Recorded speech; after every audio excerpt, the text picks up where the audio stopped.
Hello बच्चों, आप सबों का मैथमेटिकल सेतु पे विशेष स्वागत है। मैं सेतु मैट्रिक्स के पार्ट 011 को लेकर आपके समक्ष पुनः उपस्थित हुआ हूँ।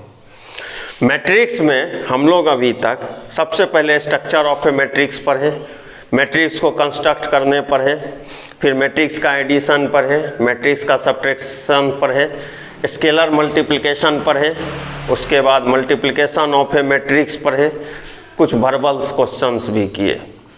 अब यह है पार्ट 011। आज हम लोग क्या पढ़ेंगे? आज जो हम लोग पढ़ेंगे यह बिहार बोर्ड के लिए भी काफ़ी इम्पोर्टेंट टॉपिक है और यह सीबीएसई के लिए भी काफ़ी इम्पोर्टेंट टॉपिक है और यह कॉम्पिटिटिव व्यू से भी काफ़ी इम्पोर्टेंट टॉपिक है। तो पढ़ेंगे क्या आज हम लोग? आज हम लोग पढ़ने जा रहे हैं ट्रांसपोज ऑफ ए मैट्रिक्स। अब इसमें हम लोग क्या क्या पढ़ेंगे? ट्रांसपोज ऑफ ए मैट्रिक्स में हम लोग यह सीखेंगे कि किस तरह से मैट्रिक्स को ट्रांसपोज किया जा सकता है, ट्रांसपोज का क्या क्या प्रॉपर्टीज हो सकता है, ट्रांसपोज ऑफ ए मैट्रिक्स से आने वाले मैट्रिक्स में उसको फर्दर जब हम डिवाइड करेंगे तो कितने पार्ट में डिवाइड किया जा सकता है और उसका प्रॉपर्टीज और उससे रिलेटेड क्वेश्चंस, इतने चीज़ को हम लोग देखेंगे।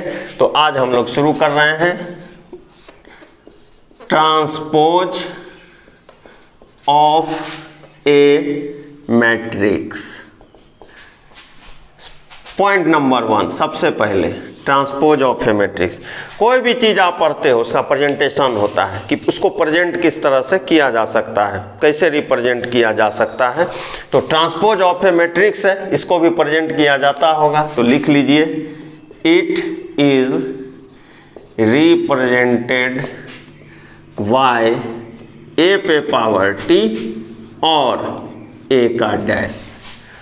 अच्छा, मतलब ए पे पावर अगर कहीं टी और ए डैश लिखा हो तो हम लोगों को यह समझ लेना है कि यह ट्रांसपोज ऑफ ए मैट्रिक्स के बारे में बात किया जा रहा है। जी, आप बिल्कुल सही हैं। चलिए, अब है पॉइंट नंबर 2, ट्रांसपोज कहते किसको है? या तो समझ में आ गया कि इस तरह से प्रेजेंट होता है। ट्रांसपोज कहा किसको जाता है? ट्रांसपोज में कुछ नहीं है, ट्रांसपोज को है याद रखने के लिए इस कंसेप्ट को आप समझ के रखिए कि रो को जब कॉलम को जब रो में कन्वर्ट कर दिया जाए तो उसे ट्रांसपोज ऑफ ए मैट्रिक्स कहा जाता है। अच्छा, रो अगर कॉलम में, कॉलम अगर रो में कन्वर्ट हो जाए तो उसे ट्रांसपोज ऑफ ए मैट्रिक्स कहा जाता है। यह जो कंसेप्ट है, इसी कंसेप्ट को ट्रांसपोज ऑफ ए मैट्रिक्स कहा जाता है। समझ में आ गया? अच्छा, यह नहीं समझ में आया, इसका एग्जाम्पल देना होगा। चलिए, मैं आप लोगों के सामने एग्जाम्पल रख रहा हूँ। फर्स्ट एग्जाम्पल, पहला एग्जाम्पल ध्यान से देखना। इफ़ ए इक्वल टू, कहीं अगर लिखा हो 3574, ध्यान से देखेंगे, ठीक। अब हम लोगों को ए का ट्रांसपोज इवेल्युएट करना, ध्यान से देखिए। 35 इसको कहा जाता है रो 1 और अगर 74 को देखें इसको क्या कहते हैं? रो 2। अगर आप वर्टिकली देखोगे 37 इसको कहा जाता है कॉलम 1 और 54 इसको कहा जाता है कॉलम 2। कोई दिक्कत? अब हम लोग क्या करेंगे, इस रो 1 को मतलब R1 को इस तरह से रोटेट कर देंगे, मतलब रो को कॉलम बना लेंगे। देखिए लिखने का तरीका, या 35 है ना, इस तरह से। कौन सा डायरेक्शन हुआ? या क्लॉकवाइज या एंटी क्लॉकवाइज? Clockwise direction 35। फिर नेक्स्ट प्लेस पे मतलब इस जगह 74 है ना, मूव कर लीजिए। अब आप ध्यान से देखिए, यहाँ पर 35 किस में था? R1 में। यहाँ 35 किस में आ गया? ध्यान से देखिए, C1 में। 74 यहाँ क्या था? रो 2 में। यहाँ 74 किस में आ गया? कॉलम 2 में आया ना। 35 यहाँ क्या था? रो 1। अच्छा, 37 क्या था? कॉलम 1। 37 यहाँ क्या बन गया? रो 1। 54 यहाँ क्या था? कॉलम 2। 54 यहाँ क्या बन गया? रो 2। तब अब आप समझ गए होंगे कि कोई भी रो जब कॉलम और कॉलम जब रो में बदल जाए तो उसे ट्रांसपोज ऑफ ए मैट्रिक्स कहा जाता है। आपके दिमाग में यह बात सेट कर लिया होगा। तो बोर्ड पे लिखी हुई जितनी भी आकृतियाँ हैं उसको अपने अभ्यास पुस्तिका पे आप उतार लें, आपको टाइम दिया जा रहा है।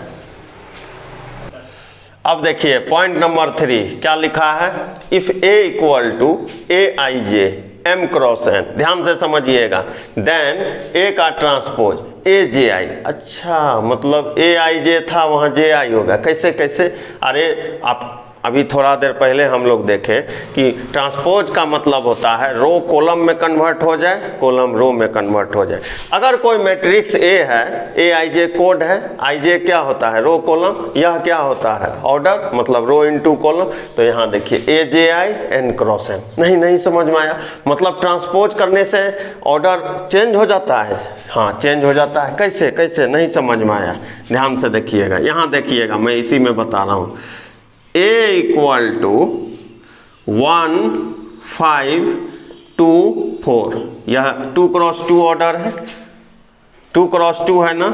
इसका अगर आप ट्रांसपोज करोगे, ठीक है, 1 5 2 4, इसमें आपको लग रहा होगा कि ऑर्डर चेंज नहीं हुआ। इसका भी 2 क्रॉस 2 था, इसका भी 2 क्रॉस 2 था। ध्यान से देखिए, ऑर्डर चेंज हुआ आपको दिखा नहीं, मतलब दोनों 2 क्रॉस 2 है, तो अगर उसको शिफ्ट भी करेंगे तो 2 क्रॉस 2 आएगा। अच्छा, कैसे जानेंगे? कुछ ऐसा एग्जाम्पल जिससे मुझे पता चल जाए हम लोगों को। 1 5 7, इसका ऑर्डर बता सकते हैं? 1 रो 3 कॉलम्स, मतलब 1 क्रॉस 3। इसका ट्रांसपोज हम लोग ले लिए, क्या हो जाएगा? 1 5 7। ट्रांसपोज समझ गए ना? इस तरह है, इसको रोटेट कर देंगे। इसका ऑर्डर कितना है जी? 3 क्रॉस 1। देखिए चेंज हुआ ना? तो कोई भी मैट्रिक्स के अगर हम लोग ट्रांसपोज इवेलुएट करते हैं तो उसका ऑर्डर चेंज हो जाता है। अगर वह स्क्वायर मैट्रिक्स होता है तो आपको वो दिखता नहीं है। उम्मीद करते हैं यह जो थर्ड पॉइंट मैं बोला यह आपके दिमाग में सेट कर गया होगा। यह चौथा मैट्रिक्स क्या है? ए का ट्रांसपोज ए होगा। देखिए इसको आप सीधा समझ सकते हैं कि आप सीधा खड़े हो, आपको उल्टा कर दिया कोई, मतलब आपका ट्रांसपोज किया फिर आपको उल्टा कर दिया, तो आप सीधा खड़े हो जाओगे ना। तो कोई भी मैट्रिक्स का ट्रांसपोज वह मैट्रिक्स खुद हो जाता है। पॉइंट नंबर 5, ए प्लस माइनस बी का ट्रांसपोज, ए का ट्रांसपोज प्लस माइनस बी का ट्रांसपोज लिख दिए। छठा पॉइंट क्या कहता है? ध्यान से देखिए, प्रॉपर्टी है यह। ए डॉट बी, मतलब दो मैट्रिक्स का मल्टीप्लिकेशन का ट्रांसपोज को अगर लिखना हो उल्टा लिखा जाता है। इसको रिवर्सल लॉ, उल्टा पढ़ने वाला लॉ। अच्छा, अब बहुत से छात्र रट लेते हैं कि दो ही प्रोडक्ट ऐसा लिखा जा सकता है। देखिए A1 A2 A3 kabaddi AN का ट्रांसपोज उल्टा, सबसे लास्ट में क्या है? AN का ट्रांसपोज। इससे पहले क्या रहा होगा? AN-1 का ट्रांसपोज, कबड्डी A3 का ट्रांसपोज, A2 का ट्रांसपोज, A1 का ट्रांसपोज। समझ में आ गया? कोई भी स्केलर से अगर किसी मैट्रिक्स को प्रोडक्ट करेंगे और उसका ट्रांसपोज लेंगे तो K बाहर हो जाएगा और A का ट्रांसपोज आएगा। नौवां प्रॉपर्टी है या N है। A पे पावर N का ट्रांसपोज अगर हो तो A का ट्रांसपोज यहाँ पे और पावर में N यहाँ पे। तो यह जो हम लोग पढ़े यह ट्रांसपोज ऑफ ए मैट्रिक्स से रिलेटेड बातों को हम लोग यहाँ पे देखे। हम लोग ने यहाँ सीखा कि रो किस तरह कॉलम किस तरह रो में कन्वर्ट हो तो उसको ट्रांसपोज के नाम से जाना जाता है। उस ट्रांसपोज ऑफ ए मैट्रिक्स को लेके क्या क्या बातें हो सकती है उस सभी को हमने यहाँ रखने का कोशिश किया। अभी तक पॉइंट 9 हुआ है, एक और भी पॉइंट है 10 पॉइंट। इसको पहले मैं चाहता हूं कि जल्दी जल्दी से अपने अभ्यास पुस्तिका, अपने एक्सरसाइज बुक, अपने कॉपी पे आप उतार लिए होंगे। अब देखिए यह 10वां point transpose of a matrix का क्या लिखा है? A इक्वल टू DIAG समझते हैं ना? डायगोनल मैट्रिक्स को मैं बताया था इस तरह से प्रेजेंट करते हैं और यहाँ 3 मैट्रिक्स लिखा हुआ है। तो अगर ऐसा कभी भी डायगोनल मैट्रिक्स हो तो वह मैट्रिक्स अपने diagonal transpose of a matrix के इक्वल होता है। कैसे कैसे नहीं समझे? देखिए यहाँ मैं दिखा देता हूँ। A equal to DIAG diagonal, कितना एलिमेंट? 3। मैं बताया हूँ जितना एलिमेंट होगा उतना ऑर्डर होगा, मतलब इसका 3 क्रॉस 3 है। इसको कैसे लिखा जाएगा इस मैट्रिक्स को? A1 0 0 0 A2 0 0 0 A3। आप इस मैट्रिक्स का ट्रांसपोज इवेल्युएट करो। ध्यान से देखिए, यहाँ है ऐसे घुमा देंगे A1 0 0, इसको 0 A2 0 और इसको 0 0 A3।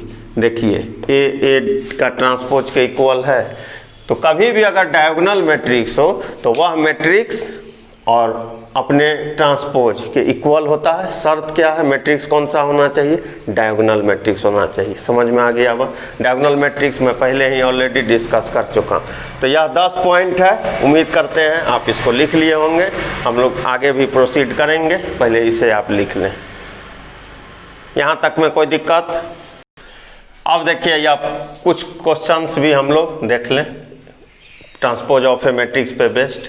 A इक्वल टू क्या लिखा है? 5 2 3 4 और B इक्वल टू क्या लिखा है? 8 6 9 1। हम लोगों को यह शो करना है A प्लस B का ट्रांसपोज, A का ट्रांसपोज प्लस B का ट्रांसपोज। तो हम लोग सबसे पहले लेफ्ट हैंड साइड मतलब LHS ले लेते हैं। क्या लिख सकते हैं LHS को? A प्लस B का ट्रांसपोज लिखा जा सकता है ना। अब आप दो मैट्रिक्स का एडिशन आपको मालूम होगा, तो सबसे पहले एडिशन हम लोग कर लें, ठीक है। हालांकि एडिशन को स्टेप वाइज करना चाहिए, लेकिन मैं यहाँ डायरेक्ट कर रहा हूँ। 5 प्लस 8 कितना हो जाएगा जी? 13। 2 प्लस 6 8, 3 प्लस 9 12, 4 प्लस 1 5 लिख दिए। इसका ट्रांसपोज कैसे बोले थे? 13 8। ध्यान से देखिए, रो पे है ना, इसको इस तरह से शिफ्ट कर देंगे, मतलब 13 8 12 5। ये हो गया किसका वैल्यू? A प्लस B के ट्रांसपोज का वैल्यू, ठीक। अब आइए, अब हम लोग RHS right hand side RHS पढ़िए। तो क्या लिखा है? A का ट्रांसपोज। पहले A लिख लें हम लोग, 5 2 3 4। इसका ट्रांसपोज मतलब A का ट्रांसपोज।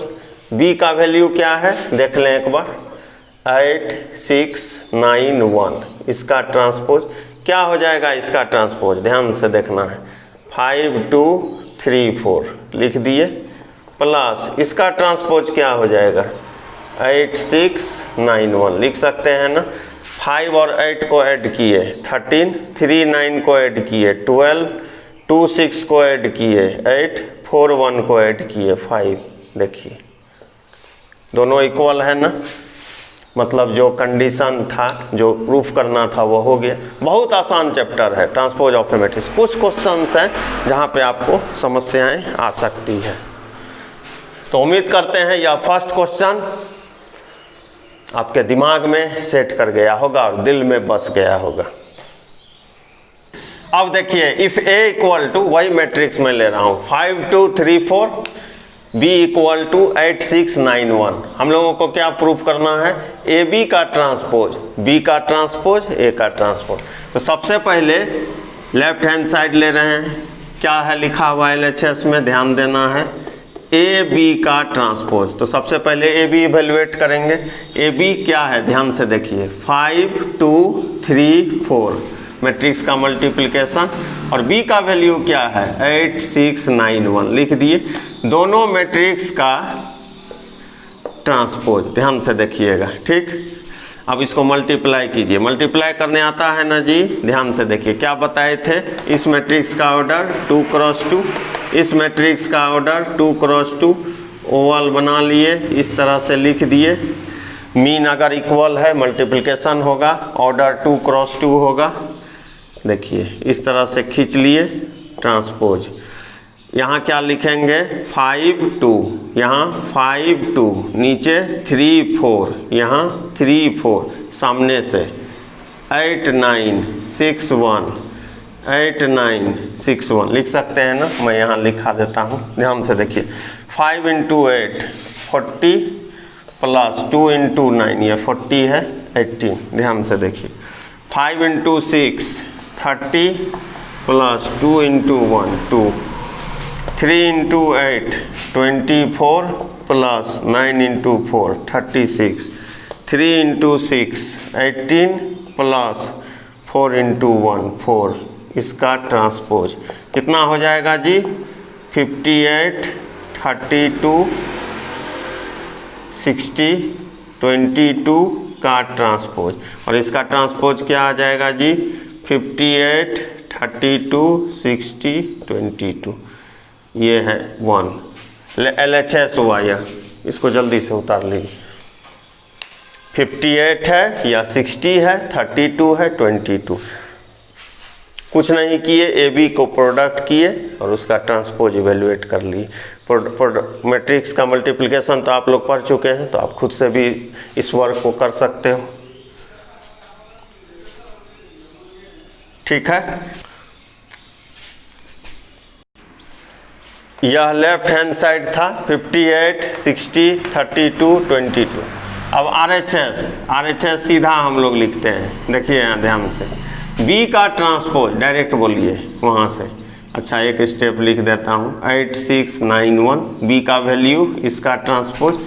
ए कितना है जी, 5234, इसका ट्रांसपोज। ठीक, यह क्या हो जाएगा ट्रांसपोज होने के बाद 8691, और यह क्या हो जाएगा 5234। दोनों का प्रोडक्ट इवेल्युएट कर लें। मैं डायरेक्ट कर रहा हूँ, आप लोग अपना स्टेप में कर लेना। 8 इंटू, देखिए अब डायरेक्ट भी सीखिए। 8 इंटू 5 40 और 9 इंटू 2 18, 40 और 18 58। 8 into 3 24, 9 into 4 36 60, 6 into 5 30, 1 into 2 32। Product जब भी होता है row with column. 6 into 3 18 plus 4 22। देख लीजिए दोनों इक्वल है ना। From 1 and 2 we can write A B transpose is equal to B का ट्रांसपोज और ए का ट्रांसपोज। मैं शुरू में ही बोला था इसे रिवर्सल लॉ कहा जाता है, क्योंकि उल्टा पढ़ते हैं हम लोग। और यह 2 प्रोडक्ट 3 प्रोडक्ट 4 प्रोडक्ट तक इवेल्युएट किया जा सकता है। शर्त यह है कि मल्टीप्लिकेशन होते जाना चाहिए। ठीक है, तो यह क्वेश्चन आप देख लिए। नंबर, हालांकि यह 2 नंबर था, क्योंकि वैल्यू मैट्रिक्स का वही था जो प्रूफ करना था, उसको हम लोग चेंज कर चुके थे। समझ में आ गया होगा, जल्दी से उतार लीजिए। अब देखिए ए इक्वल टू क्या लिखा है, cos alpha sine alpha minus sine alpha cos alpha. A का transpose into A is equal to I2। कोई भी मैट्रिक्स और उसके ट्रांसपोज को प्रोडक्ट करने से अगर कोई यूनिट मैट्रिक्स और आइडेंटिटी मैट्रिक्स आता है तो उस मैट्रिक्स को ऑर्थोगोनल मैट्रिक्स कहा जाता है, जो हम लोग ऑलरेडी पिछले मैट्रिक्स के पार्ट में डिस्कस कर चुके हैं। ए दिया है, हम लोग लेफ्ट हैंड साइड मतलब LHS को ले लें। क्या लिख सकते हैं, ए का ट्रांसपोज, ए का ट्रांसपोज मतलब इसका transpose cos alpha sine alpha. ध्यान दीजिए इस तरह से इसको रोटेट कर दीजिए। अभी देखिए ये है minus sine alpha cos alpha, यह हो गया ए का ट्रांसपोज इंटू ए मतलब ये मैट्रिक्स क्या लिखा है, cos alpha sine alpha minus sine alpha cos alpha लिखा जा सकता है ना। 2 क्रॉस 2 मल्टीप्लिकेशन होगा, और जो मल्टीप्लिकेशन होके आएगा उसमें भी 2 रोज 2 कॉलम्स होगा। ध्यान दीजिएगा। ठीक, अब मैं डायरेक्ट कर रहा हूँ। देखिए cos alpha cos square alpha minus sine plus sine square alpha cos alpha. यहाँ ध्यान दीजिएगा, cos alpha sine alpha minus sine alpha cos alpha लिख दिए, minus sine alpha cos alpha. अब यहाँ साइन अल्फा कॉस अल्फा लिख दिए, sine alpha cos alpha और minus cos alpha sine alpha लिख दिए। Sine into sine square alpha plus cos square alpha लिख दिए, कोई दिक्कत। इसका वैल्यू 1, इसका वैल्यू 0, इसका वैल्यू 0, इसका वैल्यू 1। या कौन सा मैट्रिक्स है, यूनिट मैट्रिक्स। कितना ऑर्डर का, 2 ऑर्डर का, तो I2 से प्रेजेंट होगा। तो उम्मीद करते हैं कि ट्रांसपोज ऑफ ए मैट्रिक्स आप समझ पाए होंगे। हम लोग अभी तक ट्रांसपोज ऑफ ए मैट्रिक्स को समझने का कोशिश किए हैं। हम लोग अभी तक ट्रांसपोज ऑफ ए मैट्रिक्स के बारे में चर्चा किए हैं। ट्रांसपोज का यह आसान सेक्शन आप अभी देखें। ट्रांसपोज का हार्ड सेक्शन भी है, हार्ड नहीं है, थोड़ा टेक्निकल है। नेक्स्ट जो पार्ट आएगा मतलब पार्ट 0, 1, 2 वेरी वेरी इंपॉर्टेंट। क्या क्या पढ़ेंगे? अब जो यह ट्रांसपोज किए इससे दो सेक्शन निकला, symmetric matrix, skew symmetric matrix, उसका प्रॉपर्टीज, उस पे बेस्ड कंसेप्ट। उसमें दो तरह का क्वेश्चंस आपको एग्जाम में आते हैं, सिमेट्रिक और स्क्यू सिमेट्रिक मैट्रिक्स पे बेस्ड दो तरह का क्वेश्चन है। एक है कि कुछ वैल्यू दिया होगा तो प्रूफ करना, वो आसान होता है। लेकिन आइडेंटिटी बेस्ड क्वेश्चन अगर आ जाए, मतलब दे दिया कि let A and B be a matrix show that A plus B is symmetric and skew symmetric, तो वो काफ़ी पेचीदा पार्ट होता है। कॉम्पिटिटिव एग्जाम कोई भी आप दोगे वहीं से क्वेश्चन आता है, सीबीएसई में वहीं से क्वेश्चन होता है, बिहार बोर्ड के ऑब्जेक्टिव में वहीं से क्वेश्चन होता है। तो ऑब्जेक्टिव व्यू से भी वह इम्पोर्टेंट है और सब्जेक्टिव व्यू से भी इम्पोर्टेंट है। तो मैं एक बार फिर से बता दूं, पार्ट 0, 1, 2 काफ़ी इम्पोर्टेंट पार्ट होने वाला है। ट्रांसपोज का हम लोग दो पार्ट बनाएंगे, यह है पार्ट 011, 012 काफ़ी इम्पोर्टेंट पार्ट होगा। सिमेट्रिक स्क्यू सिमेट्रिक से रिलेटेड जितने भी प्रॉपर्टीज़ हैं उसको हम लोग देखेंगे, आइडेंटिटी देखेंगे, अच्छे अच्छे क्वेश्चंस मैट्रिक्स के देखेंगे। तो आप लोग सिर्फ वीडियो को एंजॉय कर लेते हो, देख लेते हो, सब्सक्राइब नहीं करते हो, सब्सक्राइब कर लेना है। आपका चैनल मैथमेटिकल सेतु है, तो अपने चैनल को बढ़ाने के लिए आपको सब्सक्राइब करना होगा, लाइक करना होगा, शेयर करना होगा। मैं mathematical Setu part 012 symmetric and skew symmetric matrix के साथ पुनः आप लोगों के समक्ष उपस्थित होऊंगा, इस विश्वास के साथ आज जो मैं चैप्टर बनाया हूँ, आज जो मैं चैप्टर समझाया हूँ, आप उसे अच्छी तरह से समझ गए होंगे और आपके दिमाग में सेट कर गया होगा। Thank you.